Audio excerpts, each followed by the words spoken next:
conocemos y que los vemos a diario. Tenemos las volquetas que pueden estar montadas sobre dos ejes o las volquetas que están montadas sobre un eje delantero de ruedas simples y un eje trasero tándem de eje doble. Entonces también sus capacidades de transporte pueden variar desde 8 toneladas o menos hasta 30 toneladas. Otro equipo de transporte que específicamente en el caso de obras civiles se utiliza para humedecer el material antes de que sea compactado. Son los camiones aguateros. Los camiones aguateros normalmente van a tener el respaldo de una bomba de agua para poder llenar el tanque. Entonces, dependiendo de la fuente de agua, vamos a tener la bomba de agua que va a permitir el llenado del tanque. Después tenemos los equipos para la construcción de terraplenes. Ahí tenemos las motoniveladoras, los compactadores y los camiones aguateros, como hemos dicho antes. En el equipo de compactación también tenemos una variedad. Tenemos los vibrocompactadores de rodillo liso, que pueden tener diferentes tamaños. Tenemos los compactadores neumáticos, que los neumáticos principalmente se utilizan para el acabado de carpetas asfálticas.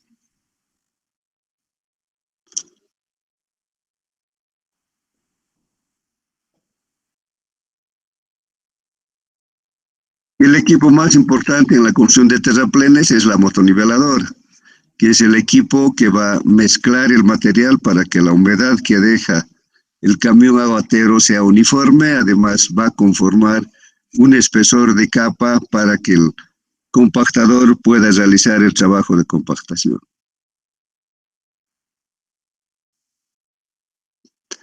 Después vamos a ver también el equipo para la construcción de pavimentos flexibles. Aquí vamos a ver las plantas de asfalto, que es donde se realiza la mezcla de los agregados con el asfalto.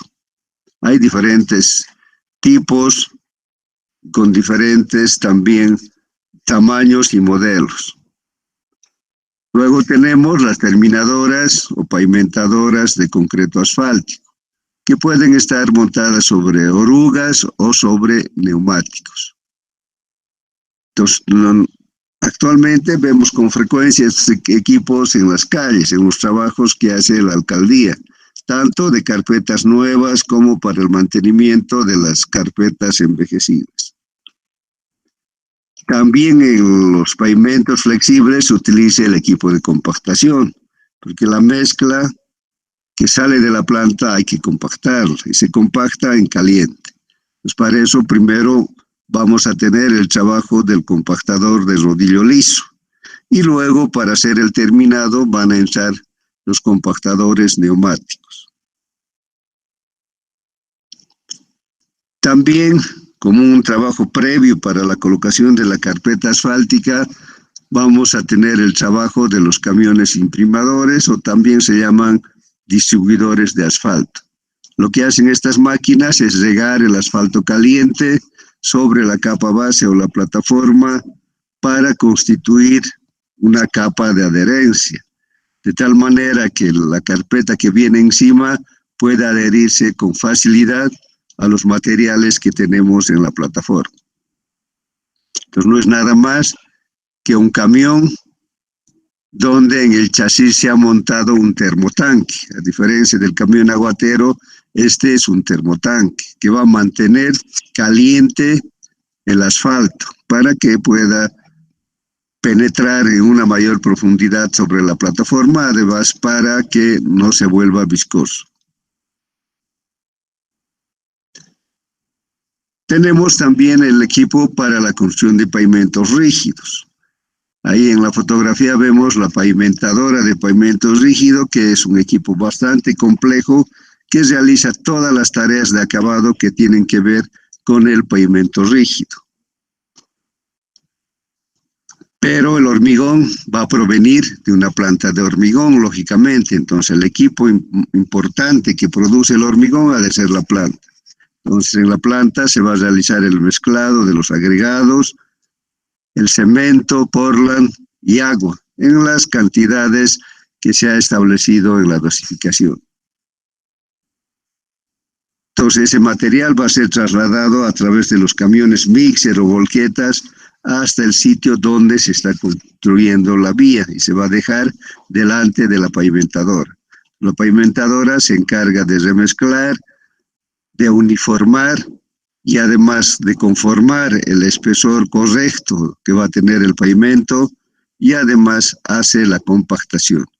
Y finalmente, en estos equipos actuales hacen también el afinado y además le van a dar una textura final para que el pavimento no sea resbaloso. Entonces ahí vemos sus accesorios de acabado, esto sería para afinar, y este cepillo de cerdas va a ser el elemento que le va a dar textura al pavimento, produciendo ahí unas líneas, unos pequeños canales que hacen que el pavimento no sea resbaloso cuando se encuentra mojado. Para el transporte del hormigón, con el fin de que el hormigón no empiece a fraguar, si la distancia entre la planta de hormigón y la obra es grande, entonces se utiliza los camiones hormigoneros. Estos camiones tienen la cualidad de que esta supera, su depósito del hormigón se va moviendo permanentemente, de tal manera que no permite que el hormigón empiece a fraguarse. Si tienen preguntas.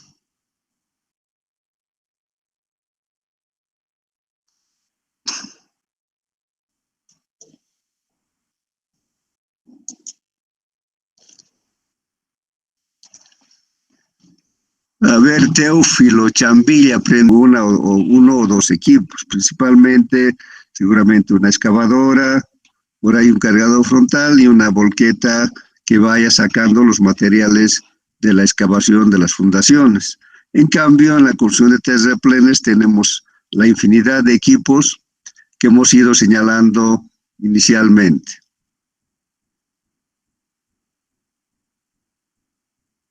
Entonces, el movimiento de tierra se va a realizar principalmente para la construcción de carreteras, como decíamos, para pistas de aeropuertos, para represas, en menos escala para fundación de edificios, pero en cualquiera de estos trabajos se requiere de una organización para que este trabajo se realice de manera correcta. Y si hacemos una programación, también la elección de las máquinas ha de estar bien hecha, lo mismo que el uso que le vamos a dar a las mismas. De tal manera que con una buena organización vamos a poder optimizar los plazos de ejecución y además si optimizamos los plazos de ejecución y usamos de buena manera los equipos, lógicamente vamos a generar ganancias mayores. Entonces, como regla general, podemos decir que debemos tomar en cuenta los siguientes factores: las características del terreno, las condiciones ambientales, los caminos auxiliares de acarreo, los volúmenes de trabajo, la productividad del equipo, la selección del equipo, el plazo de ejecución y el costo de la obra. O sea, al final todo lo que hacemos es para determinar el punto 7 y 8, el plazo en que podemos terminar una obra y el costo de la misma.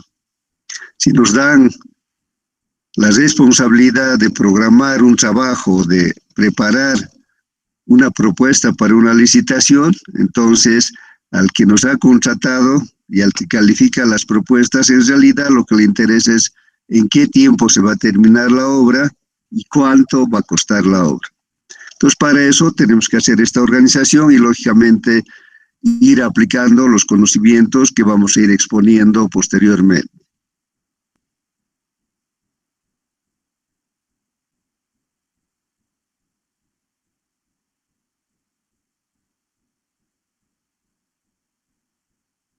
Nos decíamos que lo primero que tenemos que observar es las características del terreno. En el caso de carreteras, lo importante es definir la compensación que debe existir entre los volúmenes de corte y los volúmenes de relleno.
Cuando se hace el diseño de un camino, vamos a tener una línea de proyecto que va a tener subidas y bajadas, etc. Entonces, ese va a ser el terminado del movimiento de tierras. Pero cuando vamos y con el topógrafo a reponer las líneas del proyecto, lo que vamos a encontrar es que tenemos lugares donde tenemos que cortar. Van a haber otros lugares donde tenemos que rellenar.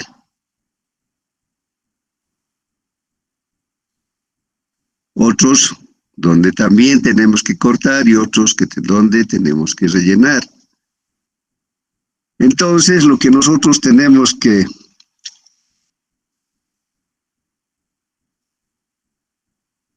ver en todo momento es que estos volúmenes que vamos a cortar se utilicen en los rellenos. Porque actualmente con las normas de medio ambiente es muy complicado botar materiales hacia algún sector que esté en el entorno de la obra. No se puede alterar las condiciones ambientales. De hecho, hay una alteración importante por el hecho mismo de construir el camino, pero más de eso no está permitido alterar. Entonces ha de ser muy complicado definir sitios donde se pueda botar el material que vamos a ir cortando. Entonces tenemos que pedir permiso a la autoridad ambiental para que estos materiales sean depositados en ese sitio.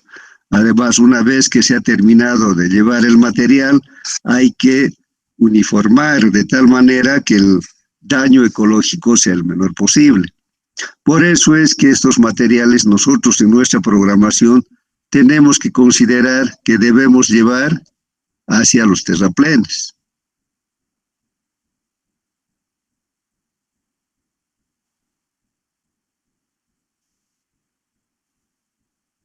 Porque si nos faltara material para los rellenos, también sería un problema. Porque en un lugar cercano tenemos que encontrar un banco de préstamo. Para explotar un banco de préstamo, también tenemos que hacer el trámite complicado ante la autoridad ambiental para que nos permitan extraer materiales de ese sitio. Ustedes saben que va a quedar totalmente alterado el lugar de donde saquemos los materiales, más aún si tomamos en cuenta los grandes volúmenes que se mueven en una construcción de carreteras.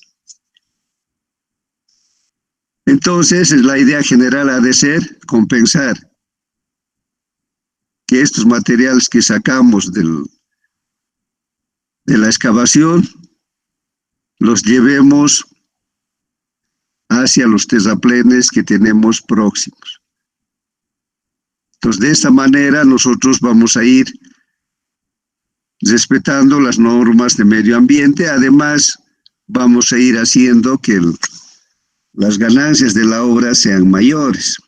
Entonces, lógicamente que aquí vamos a tener una distancia de transporte. Entonces, dependiendo de la distancia, vamos a utilizar volquetas.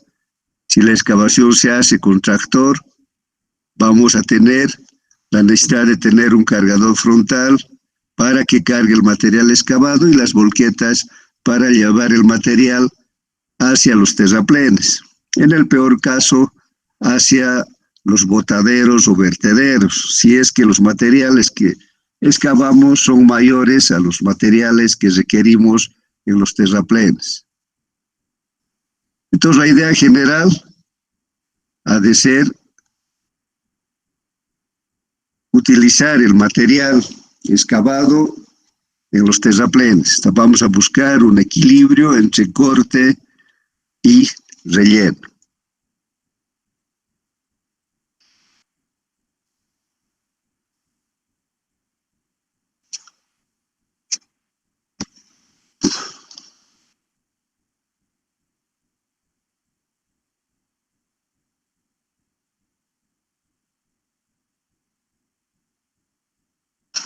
Entonces, hemos dicho que la idea general para organizar la obra de movimiento de tierras es buscar una compensación entre los cortes y los terraplenes. Por otra parte, es necesario que conozcamos las características del suelo. Vamos a tener de principio una información geotécnica. Esta información nos permite definir los equipos que sean más adecuados para realizar los trabajos de excavación. En algunos casos, si el material es granular y tiene piedras, el equipo adecuado han de ser los tractores, porque tienen una mayor capacidad de empuje y son máquinas que hacen un trabajo de mayor exigencia. En cambio, si tenemos materiales arcillosos con arenas y limos, el equipo que mejor rendimiento va a tener han de ser las excavadoras, porque las excavadoras, además de excavar, nos hacen el trabajo de carga. Eliminamos el cargador frontal que es necesario para los tractores. Si fuera posible, podemos también elegir mototrailers cuando los materiales sean finos. Entonces, las características del terreno nos van a orientar para poder definir el equipo más adecuado.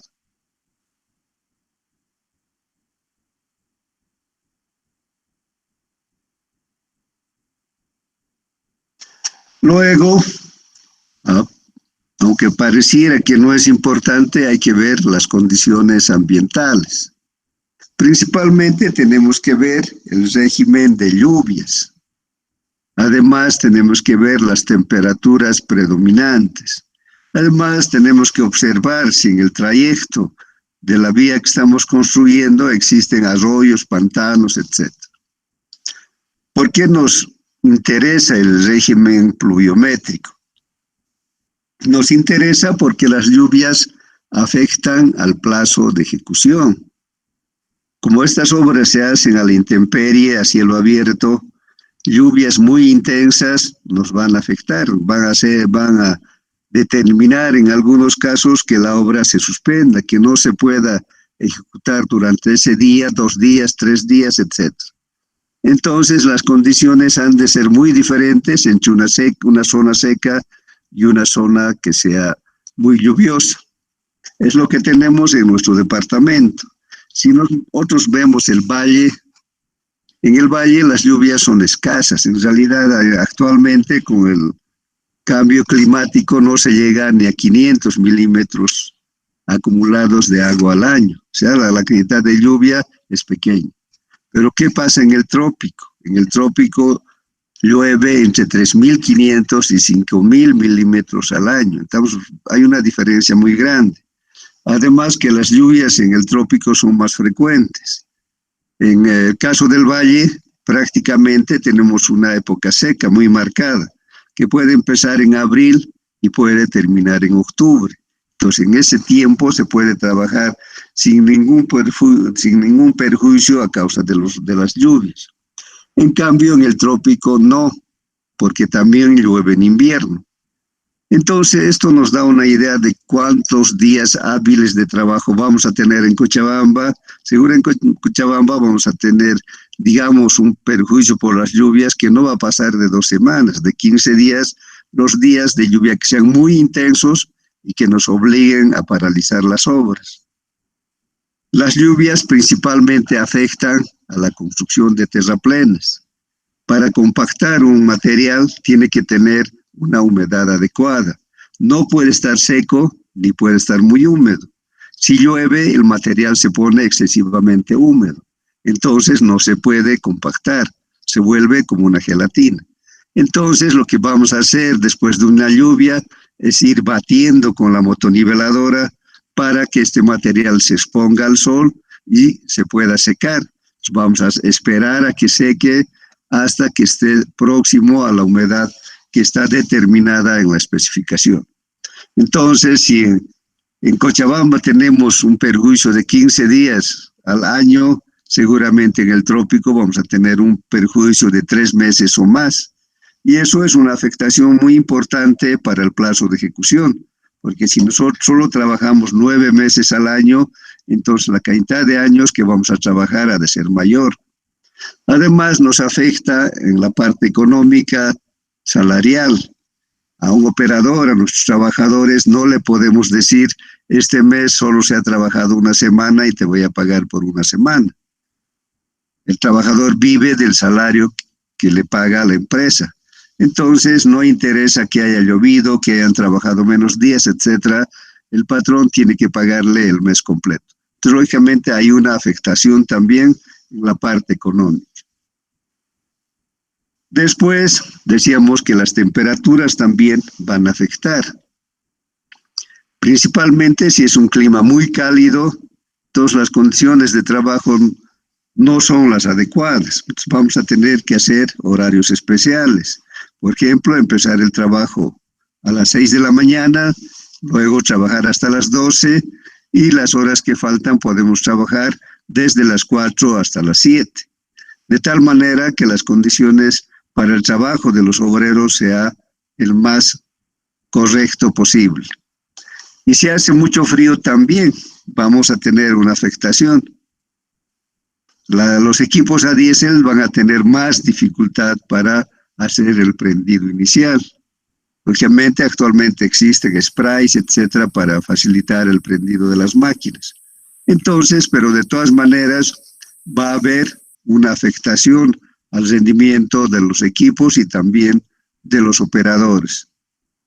Actualmente los equipos modernos vienen con aire acondicionado. Entonces dentro de la cabina el operador va a estar más cómodo. Pero no solamente es el operador, hay gente que necesariamente tiene que estar en tierra. Entonces va a haber una afectación también por las condiciones de clima que tengamos en la zona. Decíamos también las condiciones ambientales, tenemos que observar si existen manantiales o pantanos. Actualmente la ley de medio ambiente restringe, prohíbe en realidad hacer cualquier vía que afecte a manantiales o pantanos, porque en los pantanos existe una variedad de flora y de fauna que no se puede afectar. Entonces, si nosotros en el diseño, porque actualmente los diseños en su mayoría se hacen mediante equipos aéreos. Ustedes tienen actualmente una diversidad de equipos, ¿no? Y de diferente sofisticación. Entonces, como el diseño, al menos el diseño preliminar, se hace a través de medios digitales aéreos, no se ve con claridad el contenido que tienen los suelos a lo largo del trayecto. Es peor si están cubiertos de vegetación. Entonces, por ahí al ejecutar la obra encontramos que existen manantiales o pantanos, eso nos obliga a desviar la ruta que está trazada inicialmente. Lógicamente, eso significa tener una interrupción, un mayor tiempo de trabajo. Además, puede dar lugar a que se paralice la obra mientras que la propuesta del cambio de línea del proyecto sea aprobado por la autoridad competente. Entonces, podemos decir que en general las condiciones ambientales van a influir en los días de trabajo, en los días útiles de trabajo donde se pueda producir, y esto va a afectar al plazo de ejecución de la obra. Y esto va a también influir en el número de máquinas. Si nosotros Solo podemos trabajar 9 meses. En los 9 meses tendríamos que tener un mayor número de máquinas y un mayor número de turnos de trabajo para compensar el tiempo que no se ha trabajado. Si tienen preguntas. Nada.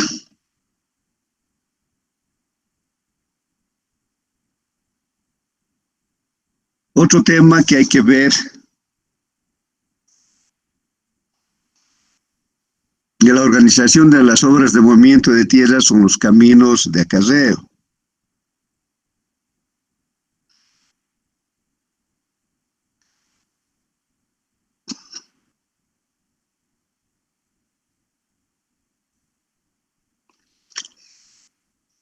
Vamos a tener establecida una ruta.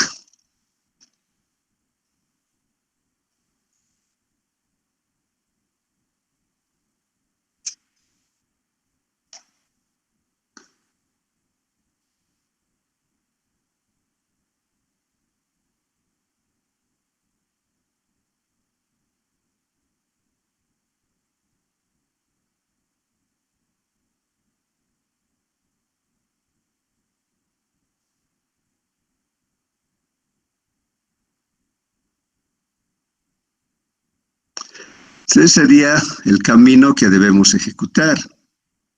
Pero nosotros necesitamos tener caminos auxiliares. Cuando estemos haciendo los terraplenes,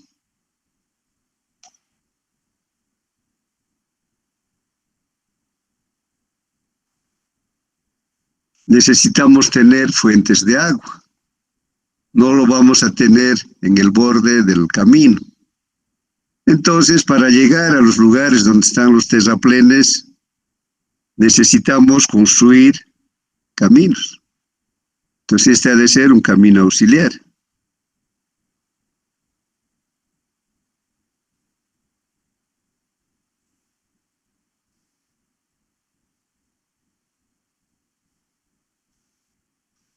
Aquí vamos a tener otro camino.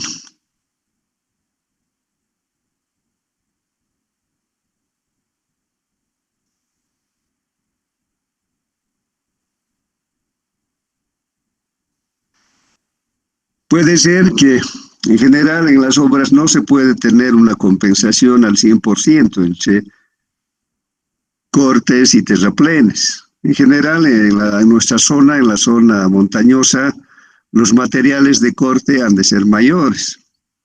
En cambio, en la zona de los llanos, del Beni, como no existen elevaciones, los volúmenes de corte han de ser mucho menores que los volúmenes que se requieren para los rellenos.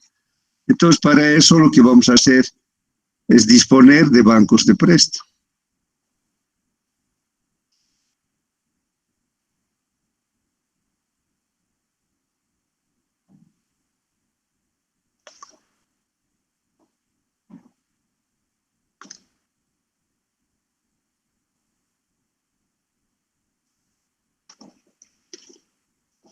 También, entonces, el banco de préstamo se va a dar cuando faltan materiales. Pero si sobran materiales, vamos a tener vertederos o botaderos también. Hemos dicho que cualquiera de estas cosas tiene que estar autorizada por la autoridad ambiental. Entonces también hay un camino auxiliar para sacar los materiales excedentes hacia el botadero. Y si hay banco de préstamo, necesitamos también un camino para llevar el material desde el banco de préstamo hasta la carretera. Pues aquí hemos dicho que tenemos las fuentes de agua.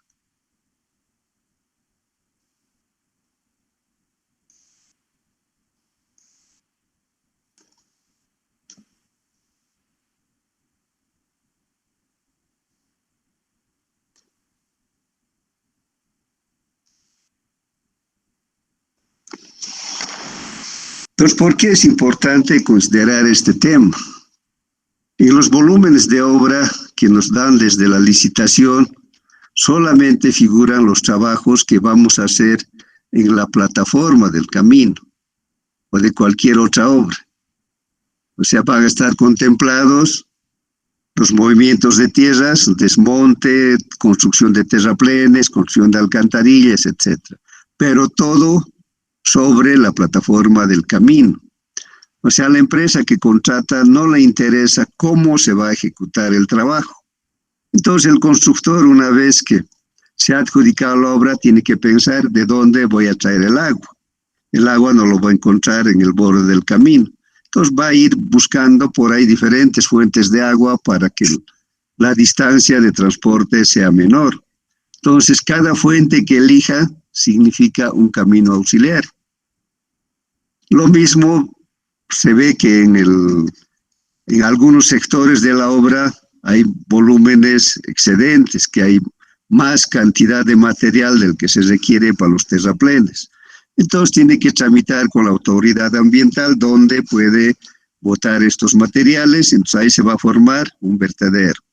Entonces inmediatamente surge la necesidad de tener un camino que vaya desde la obra hasta el vertedero. Lo mismo si en algún sector hay falencia de materiales, se elige un banco de préstamo, también con aprobación de la autoridad ambiental, y también necesitamos un camino auxiliar. Por otra parte, como el camino está en ejecución, no va a haber paso para los equipos que van a llevar el combustible. O sea, cada día hay que proveer combustible a las máquinas. Entonces, diariamente va a haber un recorrido del cisterna que vaya llenando de diésel a todas las máquinas. Además, necesitamos también un camino que nos permita llevar la comida a los trabajadores, porque no van a salir a mediodía hacia el campamento, se van a quedar en su sitio de obra. Entonces, ¿qué significa eso? Que nosotros al final vamos a ir construyendo una vía paralela, un camino auxiliar, que únicamente nos va a servir para hacer el sostén logístico de la gente que está trabajando en la obra, tanto para el suministro de combustible, para el ingreso del ingeniero, del topógrafo, para el transporte de los alimentos a la hora del almuerzo para los trabajadores que están en obra. Entonces, si nosotros vemos la cantidad de caminos auxiliares, por ahí vamos a construir una cantidad de caminos mayor a la longitud que tiene la vía del proyecto. Y esto no nos paga. El problema está en eso, en que no se cobra. Entonces, el constructor, lógicamente, va a preferir hacer caminos bastante precarios. Pero tampoco eso no es conveniente, porque van a circular por ahí volquetas o camiones aguateros. Él necesita proteger la integridad de sus máquinas y también necesita que el transporte se haga en tiempos razonables. Entonces no puede ser un camino tan malo que afecte a la integridad de las máquinas y permita una velocidad demasiado baja. Entonces va a haber un punto intermedio para poder satisfacer, por una parte, que el costo no sea muy alto, pero que tengamos las condiciones en los caminos de acceso que permitan un movimiento adecuado del equipo de transporte. No solamente es la construcción de estos caminos auxiliares, sino es su mantenimiento. Como van a ser caminos de tierra, permanentemente se van a ir produciendo ahuellamientos, se va a ir deformando el perfil del terreno, entonces va a haber necesidad de tener permanentemente una motoniveladora que esté corrigiendo las deficiencias. Entonces, esa es la importancia de analizar los caminos auxiliares. Si tienen preguntas.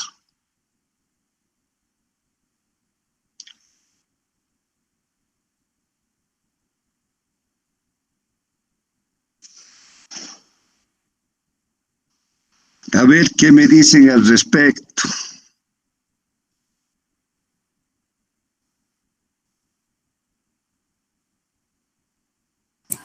Buenos días, Inge. Sí, buen día. Una consultita. En caso no podríamos encontrar fuentes de abastecimiento de agua, tendríamos que traer necesariamente con cisternas. y eso doblaría el presupuesto y eso, todo eso tendríamos que ponerlo en el precio final. Así tendríamos que Claro, hacerlo. Y lo que sí me parece buena la pregunta, lo que me he olvidado decirlos, ¿y quién paga estos caminos auxiliares, verdad? Porque siempre va a haber, inevitablemente va a haber. Entonces, lo que hacemos es evaluar bien la longitud y el costo que van a tener estos caminos. Lógicamente, el contratista o el constructor nunca va a pagar de su bolsillo. Entonces, lo que se hace es cargar este costo a gastos generales. Al final vamos a ver la composición que tienen el costo final de la obra. Primero van a estar los costos directos, ¿no? Donde va a estar el combustible, el desgaste de la máquina, el salario del operador, etcétera, etcétera. Pero sobre eso además van a haber otros cargos. Vamos a tener la utilidad de la empresa y, como una cosa importante, los gastos generales. Los gastos generales son un porcentaje del costo neto de la obra, de los costos directos de la obra. En algunos casos, si tenemos mucho camino auxiliar, este porcentaje puede llegar incluso al 20% del costo directo de la obra. Entonces, eso nos permite cubrir estos gastos que no están previstos en el proyecto, que no nos van a pagar de manera directa. En el presupuesto de la obra van a estar los ítems de excavación, de relleno, de alcantarillas, etcétera, pero todo considerando la plataforma del camino. Entonces, estos costos adicionales, el contratista los va a cargar a ese concepto que se llama gastos generales. Si tienen alguna otra pregunta. Nada. A ver, prendan sus videos. Me parece que se han dormido. Por favor, prendan sus videos.